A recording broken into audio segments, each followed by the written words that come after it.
এখন সারা বছরই মেথির শাক পাওয়া গেলেও শীতের সময়কার যে মেথির শাকগুলো তার কিন্তু টেস্টই আলাদা। আর এই মেথির শাকের পরোটা যদি না খাওয়া হয় তাহলে কিন্তু পুরো শীতকালটাই মনে হবে অনেক কিছু মিস করে গেলাম। কচি কচি মেথির শাক নিয়ে এসছে, তার মধ্যে থেকে মোটা ডাঁটাগুলো ফেলে দিয়ে কচি ডাঁটা আর শাকটাকে পাতাগুলোকে আলাদা করে নিলাম। তারপরে পাতা আর কচি ডাঁটাগুলোকে একেবারে কুচি কুচি করে কেটে নিলাম। খুব ভালো করে মিহি করে কেটে নিতে হবে।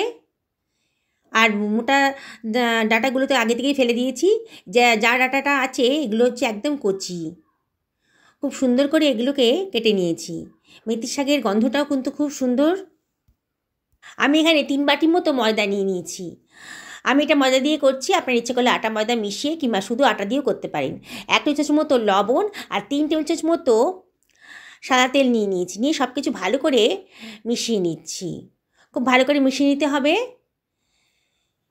এবারে এটা মেশানো হয়ে গেলে পরে এর ভেতরে আমি দিয়ে দেব কুচি করে কেটে রাখা মেথির শাকটা।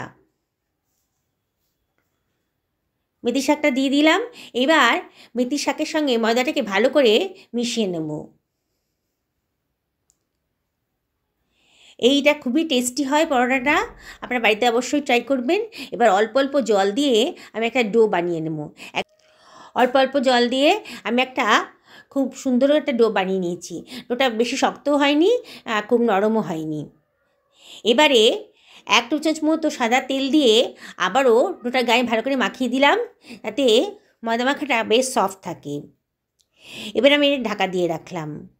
বাকি কাজগুলো সেরে নিয়ে এবার আমি আলু সেদ্ধ করে রেখেছিলাম। আলু খোসাটা ছাড়িয়ে দিয়ে এবারে গ্রেটারের যে বড় দিকটা আছে সেই বড় পোর্শনটা দিয়ে আলুটাকে আমি গ্রেট করে রাখছি। সমস্ত আলুগুলোকে আমার গ্রেট করা হয়ে গেছে। এর ভেতর দিয়ে দেব 1 টেবিল চামচ মতো লবণ আর 1/2 টেবিল চামচ মতো বিট লবণ।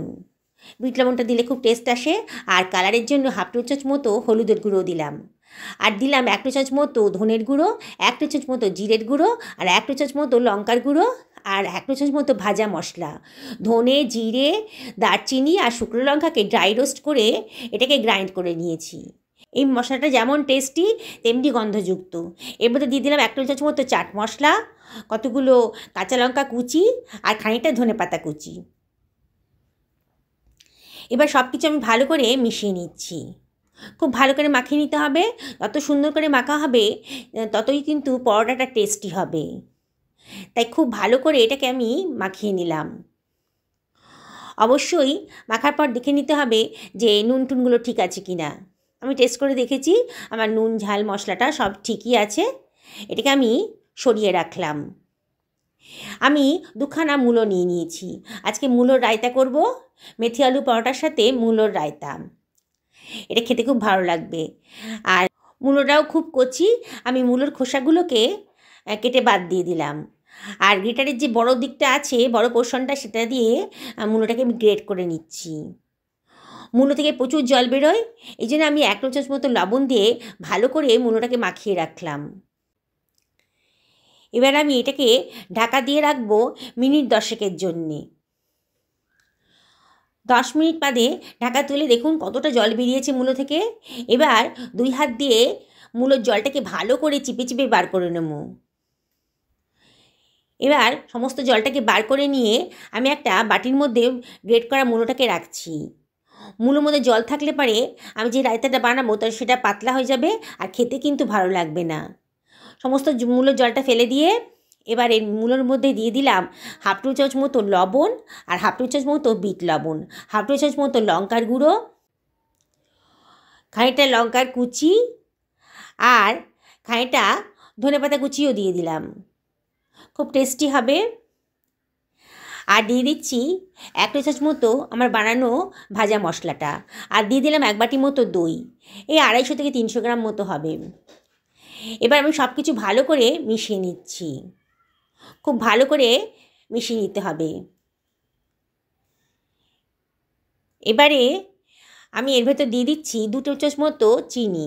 চিনিটা অপশনাল, তবে দিলে পরে কিন্তু রায়তার টেস্টটা খুবই সুন্দর আসে। এই জন্য চিনিটা দিয়ে দিলাম, দিয়ে আবারও ভালো করে মিশিয়ে নিচ্ছি যাতে চিনিটা গলে যায়। আমার রায়তাটা রেডি হয়ে গেছে। এবার রায়তাটা সরিয়ে রাখলাম। ময়দাটা তো অনেকক্ষণ মাখা হয়ে গেছে, ময়দাটাকে আমি আবারও একটু মেখে নিচ্ছি।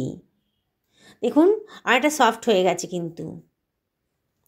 এবার ময়দা থেকে আমি হাত দিয়ে লেচি কেটে নিচ্ছি। আলু মেথির পরোটাটা একটু বড় বড় হয়, তাই রোজকার যে রুটি আমরা খাই তার থেকে একটু বড় করে লেচিটা কাটতে হবে। একটু ময়দা নিলাম হাত দিয়ে, একটু হাতে লেগে যাচ্ছিল, তাই একটু ময়দা দিয়ে আমি গোল গোল করে লেচিগুলো আগে থেকে কেটে রাখলাম। সমস্ত লেচিগুলোকে আমি বানিয়ে রেখেছি। এবার একটা লেচি নিয়ে একটু গোল করে পাকিয়ে দিয়ে মাঝখানে আঙুল দিয়ে একটু গর্ত করে নিচ্ছি, দিয়ে একটা বাটির মতো করে নিলাম। এবারে আমি এর ভেতর দিয়ে দিচ্ছি আলুর পুরটা। আলুর পুরটা একটু বেশি পরিমাণে নেব, এতে স্টাফিংটা বেশি দিলে পারে কিন্তু পরোটাটার টেস্টটা খুব সুন্দর আসবে। দেখুন স্টাফিংটা দিয়ে আমি সাইড পোর্শনটা একটু মুড়ে নিচ্ছি। সাইড পোর্শনটা মুড়ে নিয়ে আবারও এপাশে পোর্শনটাকে এবার সিল করে দিলাম। হালকা হাতে আবারও একটু গোল করে নিচ্ছি। আমার পুরভরা লেচিটা তৈরি হয়ে গেছে। এইভাবে সমস্ত লেচিগুলো আমি রেডি করে দিলাম। এবার একটা লেচিকে নিয়ে ময়দা দিয়ে হাত দিয়ে একটুখানি চাপ দিয়ে দিয়ে তারপরে বেলুনের সাহায্যে হালকা হাতে এটাকে বেলে নিচ্ছি। সাইড দিয়ে চাপ দিতে হবে, মাঝখানে চাপ দিলে কিন্তু স্টাফিংটা বেরিয়ে আসতে পারে, তাই সাইড দিয়ে চাপ দিয়ে আমি এটাকে পরোটা বানিয়ে নিলাম। খুব বেশি মোটাও হয়নি, খুব বেশি পাতলাও হয়নি। তাওয়াটা গরম হয়ে গেছে, এবার গরম তাওয়াতে আমি পরোটাটা দিয়ে দিলাম। পরোটার ওপর পোর্শনটা যখন হয়ে গেছে তখন বোঝা যাবে পরোটার নিচটাও হয়ে গেছে। তো এই পিঠে পিঠ করে ভালো করে ওলট পালট করে আমি চামচ দিয়ে সাদা তেল দিয়ে দিয়ে পরোটাটাকে ভেজে নিচ্ছি। এপিঠ ওপিঠ করে ভালো করে তেল দিয়ে পরোটাটাকে ভেজে নিতে হবে। আর খুন্তি দিয়ে চাপ দিলেই পরে কিন্তু পরোটাটা ফুলে উঠছে। দেখুন কত ফোলা ফোলা পরোটা তৈরি হয়ে গেছে, আর খুব সুন্দর একটা গন্ধও বেরোচ্ছে। এই মেথি পরোটা তৈরি হচ্ছে, আশপাশের লোক কিন্তু বুঝতে পারে যে বাড়িতে মেথি পরোটা তৈরি হয়েছে। এত সুন্দর একটা গন্ধে গোটা ঘর ভরে গেছে। এইভাবে আমার পরোটাগুলো সব রেডি হয়ে গেল। এবার পরোটার সঙ্গে সার্ভ করে দিলাম মূলোর রায়তা। আজকে ডিনারে আমাদের মেথির পরোটা, আলু মেথির পরোটা আর মূলোর রায়তা। আমি আপনাদের রিকোয়েস্ট করছি একদিন অন্তত আমার মতন করে আলু মেথির পরোটা আর মূলোর রায়তা বানান। আমি গ্যারেন্টি দিয়ে বলছি আপনাদের ভীষণ ভালো লাগবে। সকলে ভালো থাকুন এই কামনা করে এই ভিডিওটা শেষ করলাম।